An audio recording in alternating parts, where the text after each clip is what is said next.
Assalomu alaykum. Hurmatli tomoshabinlar. Bugun men pensionerlar uchun juda muhim bo'lgan mavzuni tushunarli qilib aytib beraman. Pensiya oluvchilar uchun yangi cheklovlar, tekshiruvlar va talablar nimalardan iborat bo'lishi mumkin? Kimlar bunga alohida e'tibor berishi kerak? Kimlar esa ortiqcha xavotirga tushmasligi kerak? Bu ma'lumot har bir oilaga tegishli. Chunki deyarli har bir xonadonda ota-ona, bu yoki pensiya yoshidagi yaqin inson bor. Agar siz pensiya olayotgan bo'lsangiz yoki yaqinlaringiz pensiya olsa, bu videoni oxirigacha ko'ring. Hozirning o'zida kanalga obuna bo'ling, videoga like bosing. Chunki men oddiy tilda, hayotiy misollar bilan eng muhim jihatlarni tushuntirib beraman. Avval qanday edi? Ko'pchilik pensionerlar pensiyani belgilangan tartibda olib kelardi. Kimdir bank kartasiga olardi, kimdir naqd shaklda olardi. Kimdir esa ishonchnoma orqali farzandi yoki qarindoshi orqali pensiyasini oldirardi. Ko'p hollarda odamlar bir marta hujjat topshirib, pensiya tayinlangandan keyin endi hammasi avtomatik ketaveradi deb o'ylardi. Ya'ni yashash joyi o'zgarsa ham, vaqtincha chet elga chiqsa ham, ishga kirsa ham, bank kartasini boshqaga berib qo'ysa ham, bu holat pensiya tizimiga ta'sir qilmasligi mumkin deb hisoblashardi. Endi esa vaziyat ancha tartibli va nazoratli bo'lib bormoqda. Men buni qo'rqitish uchun emas, ogohlantirish uchun aytyapman. Pensiya tizimida asosiy maqsad bitta: pul haqiqiy egasiga, ya'ni pensiyaga haqli odamga yetib borish kerak. Shu sababli ayrim holatlarda qo'shimcha tekshiruvlar, hujjatlarni yangilash, yashash joyi bo'yicha aniqlashtirish, bank kartasi egasini tasdiqlash, ishonchnoma muddatini tekshirish, chet elga chiqish yoki uzoq muddat pensiya olinmay qolishi kabi holatlarga e'tibor kuchayishi mumkin. Bu yerda eng muhim narsani aytaman. Oddiy qonuniy tartibda pensiya olayotgan, hujjatlari joyida, o'zi tirik va mamlakat ichida yashab, pensiyasini o'zi olayotgan odam odatda katta muammoga duch kelmaydi. Ammo hujjatda kamchilik bo'lsa, bank kartadan boshqa odam foydalanayotgan bo'lsa, ishonchnoma muddati o'tgan bo'lsa, pensioner uzoq vaqt pensiyasini olmagan bo'lsa yoki yashash joyi bo'yicha ma'lumotlar mos kelmasa, mana shu joylarda savollar paydo bo'lishi mumkin. Men bu o'zgarishlarni oddiy qilib cheklovlar emas, balki aniqlashtirish va tartibga solish talablari deb tushuntiraman. Chunki har bir talabning orqasida aniq sabab bor. Birinchi sabab, byudjet mablag'lari noto'g'ri odamga ketmasligi kerak. Ikkinchi sabab, marhum odam nomiga pensiya davom etib ketmasligi kerak. Uchinchi sabab, pensionerning o'zi roziligisiz uning kartasidan boshqa odam pul yechib olmasligi kerak. To'rtinchi sabab, chet elda uzoq muddat yashab, lekin mamlakat ichidagi ayrim imtiyozlardan noto'g'ri foydalanish holatlari aniqlanishi kerak. Masalan, oldin ba'zi oilalarda bunday holat bo'lgan. Bu pensiya oladi, bank kartasi nabirada turadi. Nabira har oy bankomatdan pul yechadi. Agar bu rozi bo'lsa ham, rasmiy tartib bo'yicha karta egasi kim? Pulni kim olyapti? Bu haqiqatan ham tirikmi? O'zi bu mablag'dan foydalanyaptimi? degan savollar tug'ilishi mumkin. Chunki karta boshqa odam qo'lida yursa, keyinchalik oilaviy nizo chiqsa, pensiyamni menga bermadi degan shikoyat ham paydo bo'lishi mumkin. Yana bir misol, pensioner boshqa viloyatga ko'chib ketdi. Lekin ro'yxatdagi manzili eski joyida qoldi. Pensiya to'lovlari davom etdi. Keyin tekshiruvda yashash joyi, fuqarolik holati, bankdagi ma'lumotlar, mahalla ma'lumotlari bir-biriga to'g'ri kelmasa, to'lov vaqtincha aniqlashtirishga tushishi mumkin. Bu pensiya butunlay to'xtaydi degani emas. Bu ma'lumotni to'g'rilang, hujjatni yangilang, keyin davom etadi degan tartib bo'lishi mumkin. Birinchi navbatda pensiyasini ishonchnoma orqali oldirayotganlar ehtiyot bo'lishi kerak. Ishonchnoma muddati tugagan bo'lsa, undagi ma'lumotlar eskirgan bo'lsa, vakilning pasport ma'lumotlari o'zgargan bo'lsa, bank yoki pensiya organida muammo chiqishi mumkin. Masalan, otaxon yurishga qiynaladi, o'g'liga ishonchnoma bergan, ishonchnoma 1 yilga berilgan, lekin oila uni 3 yil oldin rasmiylashtirganini unutgan. Bankka borganda muddati o'tgan deyiladi. Natijada pulni olish kechikadi.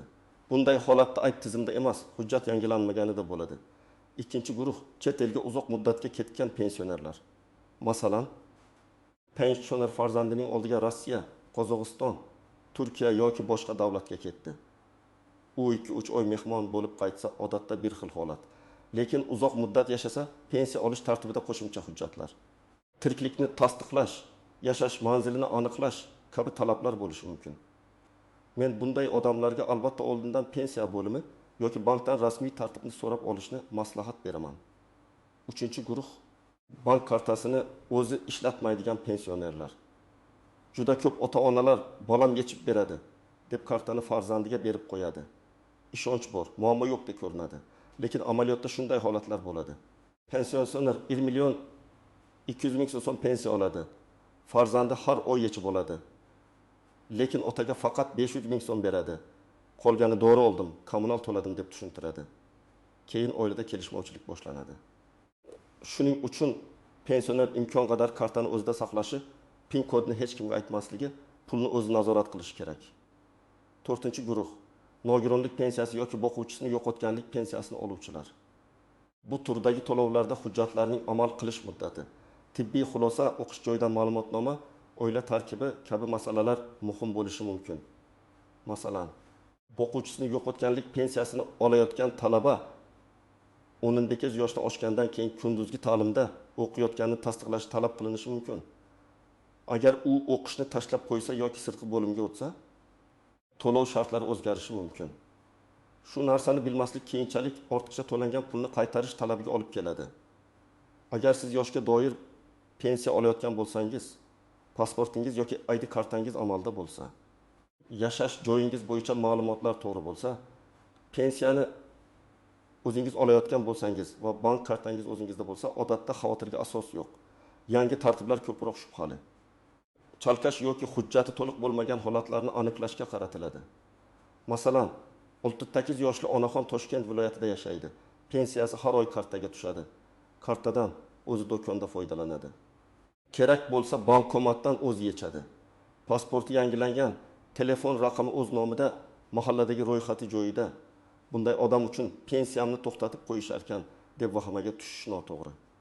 Lekin baribir har ehtimolga qarshi bankdan SMS xabarnomani yoqib qo'yish, kartaning amal qilish muddatini tekshirish, pasport ma'lumotlari o'zgarsa bankka xabar berish foydali. Yana bir misol. Otaxon 72 yoshda qishloqda yashaydi.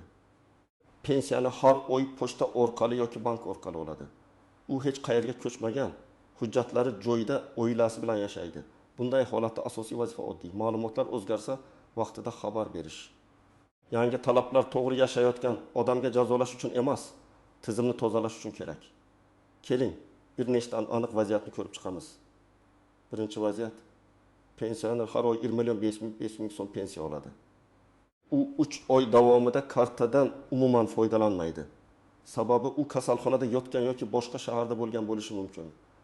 Bank yoki tizim buni darhol muammo deb qabul qilmasligi mumkin. Lekin uzoq muddat harakat bo'lmasa, bu odam pensiyasidan foydalanyaptimi, tirikmi, karta yo'qolmaganmi degan savol paydo bo'lishi tabiiy. Agar yaqinlari vaziyatni tushuntirib, hujjatni ko'rsatsa masala hal bo'ladi. Ikkinchi vaziyat. Pensioner 1 million 100 ming so'm pensiya oladi, lekin kartani kelini ishlatadi. Onaxonning o'zi pul miqdorini bilmaydi. Bir kuni u dorixonada karta bilan to'lamoqchi bo'ladi. Kartada pul yo'q, shunda nizo chiqadi. Bunday holatlarning oldini olish uchun men pensionerlarga har oy tushgan summani telefon orqali tekshirishni, SMS xabarini yoqishni, iloji bo'lsa ishonchli bank xodimidan karta xavfsizligi bo'yicha maslahat olishni tavsiya qilaman. Agar telefon ishlatishni bilmasa, hech bo'lmaganda bankdan chiqarilgan chekni saqlab qo'ysin. Uchinchi vaziyat. Pensioner boshqa davlatga 6 oyga ketdi. Pensiyasi kartaga tushib turdi. Farzandi O'zbekistonda kartadan pul yechib turdi. Keyinchalik tekshiruvda pensionerning mamlakatdan chiqqani, kartadan esa boshqa odam pul olgani ko'rindi. Bu darhol jinoyat degan emas, lekin savol tug'diradi. Pensioner rozi bo'lganmi? Ishonchnoma bormi? Pul haqiqatda pensionerga yetib borganmi? Shuning uchun chet elga ketishdan oldin vakillik masalasini rasmiylashtirish eng to'g'ri yo'l. 4-vaziyat. Nogironlik bo'yicha to'lov olayotgan fuqaroning tibbiy hujjati ma'lum muddatga berilgan. Muddat tugadi, lekin odam qayta ko'rikdan o'tishni unutdi. To'lov vaqtincha to'xtashi mumkin. Keyin u nega pul tushmadi deb yuradi. Aslida esa kerakli ko'rikdan vaqtida o'tmagan. Bu yerda eng yaxshi chora hujjatning oxirgi amal qilish sanasini kalendarga yozib qo'yish. Farzandlariga aytish, mahalla yoki poliklinika orqali oldindan harakat qilish. Endi ko'pchilik bilmaydigan nozik jihatlarga o'tamiz. Birinchi nozik masala. Pensiya to'xtatilishi bilan pensiya bekor qilinishini adashtirmaslik kerak. To'xtatish vaqtincha bo'lishi mumkin. Masalan, hujjat aniqlashtiriladi. Tiriklik tasdiqlanadi. Bank ma'lumotlari yangilanadi. Keyin to'lov qayta tiklanadi. Bekor qilish esa butunlay boshqa masala, u faqat qonuniy asos bo'lganda yuzaga keladi. Shuning uchun bitta oy pul tushmasa darhol vahima qilmang. Avval sababini aniqlang. Ikkinchi nozik masala, ortiqcha to'langan pul. Agar odam pensiyaga haqli bo'lmagan davrda pul olgan bo'lsa yoki hujjatdagi o'zgarishni yashirgan bo'lsa, keyinchalik davlat ortiqcha to'langan summani qaytarishni talab qilishi mumkin. Masalan, boquvchisini yo'qotganlik pensiyasini olayotgan talaba o'qishni tark etdi. Lekin bu haqda xabar bermadi. 6 oy davomida har oy 800 ming so'mdan pul oldi. Keyin aniqlansa 4 million 800 ming so'm qaytarilishi talab qilinishi mumkin. Bu oilaga og'ir tushadi. Shuning uchun o'zgarish bo'lsa, darhol xabar berish kerak. Uchinchi nozik masala, ishonchnoma hamma narsani hal qilmaydi. Ishonchnoma borligi vakil xohlagancha pulni ishlataveradi degani emas. U pensioner manfaatini ko'zlash kerak. Agar pensioner keyin men pulni olmadim desa, vakil tushuntirish berishga majbur bo'lishi mumkin. Shuning uchun men farzandlarga ham maslahat beraman. Ota-onangiz pensiyasini siz olsangiz, har oy qancha tushgani, qancha yechilgani, nimaga sarflangani haqida ochiq gapiring. Bu nafaqat huquqiy, balki oilaviy ishonch masalasi hamdir. 4-nozik masala, pasport yoki ID karta muddati. Ayrim pensionerlar hujjat muddati tugaganini sezmay qoladi. Bankda operatsiya qilishda, yangi karta olishda yoki ishonchnoma rasmiylashtirishda muammo chiqadi. Masalan, karta muddati tugagan, yangisini olish kerak, lekin pasportdagi ma'lumot eskirgan. Natijada odam bir necha marta idoraga qatnaydi. Buning oldini olish uchun hujjat muddatini kamida yiliga bir marta tekshirish kerak. 5-nozik masala, yashash joyi va ro'yxat. Ayniqsa bir viloyatdan boshqa viloyatga ko'chganlar, farzandinikida yashayotganlar, uyini sotganlar yoki yangi uyga ko'chganlar bu masalaga befarq bo'lmasin. Rasmiy ro'yxat boshqa joyda, amalda yashash boshqa joyda bo'lsa, ayrim xizmatlar va to'lovlarda chalkashlik bo'lishi mumkin. Men doim aytaman. Tizim sizni qidirib yurmasin. Siz o'zingiz ma'lumotingizni to'g'rilang. Endi eng kerakli qism nima qilish kerak? Birinchi qadam, hujjatlaringizni tekshiring. Pasport yoki ID karta amaldami, bank kartasi muddat tugamaganmi? Telefon raqamingiz o'z nomingizdami, yashash manzilingiz to'g'rimi? Agar pensionerning o'zi tekshira olmasa, farzandlari yordam bersin. Lekin yordam berish degani kartani olib qo'yish emas, tushuntirish va himoya qilish degani. Ikkinchi qadam, pensiya tushadigan bank kartasini nazorat qiling. Kartaning PIN kodini hech kimga aytmang. Agar farzandingiz sizga yordam bersa ham, imkon qadar operatsiyalarni o'zingiz ko'rib turing. SMS xabarnoma yoqing. Har oy pensiya tushgan sanani yozib boring. Masalan, daftar oching, oy nomi, tushgan summa, yechiladigan summa, qolgan summa. Bu juda oddiy, lekin keyin nizolarni oldini oladi. 3-qadam, ishonchnomani tekshiring. Agar pensiyani boshqa odam olib berayotgan bo'lsa, ishonchnoma notarial tartibda to'g'ri rasmiylashtirilganmi, muddati o'tmaganmi, unda aynan pensiya olish vakolati yozilganmi? Shularni aniqlang. Umumiy ishonchnoma bor edi deb yurish yetarli bo'lmasligi mumkin. Bank yoki pensiya organi aniq vakolatni so'rashi mumkin. 4-qadam, chet elga uzoq muddatga ketayotgan bo'lsangiz, oldindan maslahat oling. Pensiya jamg'armasi bo'limi, bank yoki davlat xizmatlari markazidan qanday tartib borligini so'rang. Kerak bo'lsa, ishonchnoma rasmiylashtiring. Agar tiriklikni tasdiqlash talab qilinsa, qaysi hujjat qayerdan olinishi, qanday yuborilishi kerakligini oldindan bilib oling. Chet elda yurganda hujjat ortdan yugurish qiyin bo'ladi. 5-qadam, agar pensiya tushmay qolsa, darhol sababini aniqlang. Avval bank ilovasidan yoki bank filialidan tekshiring. Karta bloklanmaganmi? Muddat tugamaganmi? Texnik kechikish yo'qmi? Keyin pensiya bo'limiga murojaat qiling. Borganingizda pasport yoki ID karta, bank karta ma'lumotlari, pensiya daftarchasi yoki tegishli hujjatlar, ishonchnoma bo'lsa, uning nusxasi, telefon raqam va ariza uchun kerakli ma'lumotlarni olib boring. 6-qadam, ariza yozishni biling. Arizada vaziyatni aniq yozing. Men falonchi, pensiya oluvchiman. Falon oydan boshlab pensiya to'lovi kelmadi. Sababini aniqlab berishingizni va to'lovni tiklash tartibini tushuntirishingizni so'rayman. Ariza isyot bilan emas, fakt bilan yoziladi. Sanalar, summa, bank nomi, telefon raqami ko'rsatilsa, masala tezroq ko'riladi. 7-qadam, barcha chek va xabarlarni saqlang. Bankdan pul yechsangiz, chekni tashlab yubormang. SMS xabarlarini o'chirib tashlamang. Agar nizoli holat chiqsa, aynan shu ma'lumotlar sizga yordam beradi. Ayniqsa, pensionerning pulini qarindoshi olib berayotgan bo'lsa, har oy kichik yozma hisob yuritish juda foydali. 8-qadam, yolg'on vositachilardan ehtiyot bo'ling. Men pensiyangizni oshirib beraman. To'xtagan pulni tez chiqarib beraman. Falon joyda odamim bor deganlarga pul bermang. Pensiya masalasi rasmiy ariza, rasmiy hujjat va rasmiy idora orqali hal qilinadi. Agar kimdir sizdan xizmat evaziga naqd pul talab qilsa, juda ehtiyot bo'ling. Pensionerlar ko'pincha ishonuvchan bo'ladi. Firibgarlar esa aynan shundan foydalanadi. Men alohida ogohlantiraman, bank kartangizni, PIN kodingizni, SMS kodini hech kimga bermang. Bank xodimi ham sizdan SMS kod so'ramaydi. Agar telefon qilib pensiyangiz bloklanadi, kodni ayting desa, bu firibgarlik bo'lishi mumkin. Darhol aloqani uzing va bankning rasmiy raqamiga qo'ng'iroq qiling. Ikkinchidan, hujjatdagi o'zgarishni yashirmang. Ishga kirgan bo'lsangiz, o'qish shakli o'zgargan bo'lsa, nogironlik bo'yicha qayta ko'rik muddati tugagan bo'lsa, chet elga uzoq muddat ketgan bo'lsangiz, bularni aniqlashtirish kerak. Bilib qolishmasa bo'ldi degan fikr keyinchalik katta qarzga olib kelishi mumkin. Uchinchidan, yaqinlaringizning pensiyasiga befarq bo'lmang. Agar ota-onangiz keksa bo'lsa, ularga yordam bering, lekin ularning pulini ularning roziligisiz boshqarmang. Har bir so'm pensionerning haqqi. Bu pul ko'pincha dori-darmon, oziq-ovqat, kommunal to'lov va kundalik ehtiyoj uchun kerak bo'ladi. 4-dan, biror xabarni eshitib vahima qilmang. Internetda hammaning pensiyasi to'xtaydi. Endi pensionerga pul berilmaydi.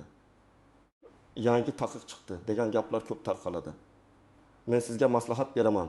Har qanday ma'lumotni rasmiy manbadan tekshiring.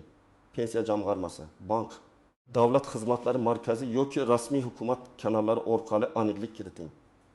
Hurmatli tomoshabinlar, pensionerlar uchun yangi talablar va tekshiruvlarning asosiy ma'nosi shuki, pensiya haqiqiy egasiga yetib borishi.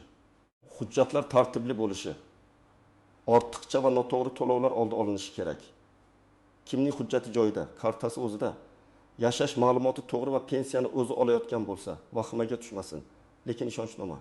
Chet elga chiqish, bank kartasidan boshqa odam foydalanishi, nogironlik yoki boquvchisini yo'qotganlik to'lovlari, hujjat muddati kabi masalalarda ehtiyotkorlik zarur. Men sizga tavsiya qilaman. Bugunoq hujjatlaringizni tekshiring. Bank kartangiz muddatini ko'ring. SMS xabarnomani yo'qing. Ishonchnoma bo'lsa muddatini aniqlang. Pensiya tushmay qolsa ariza bilan rasmiy murojaat qiling. Shunda keraksiz asab, navbat, tushunmovchilik va moliyaviy yo'qotishlarning oldini olasiz. Agar sizda shunday holat bo'lgan bo'lsa, izohlarda yozing. Pensiyangiz vaqtida tushyaptimi? Bank kartasi bilan muammo bo'lganmi? Ishonchnoma yoki hujjat masalasida qiyinchilikka duch kelganmisiz? Sizning tajribangiz boshqa pensionerlarga yordam berishi mumkin. Videoga like bosing, kanalga obuna bo'ling va yaqinlaringizga yuboring. Chunki bu ma'lumot har bir pensioner, har bir oila uchun juda muhim.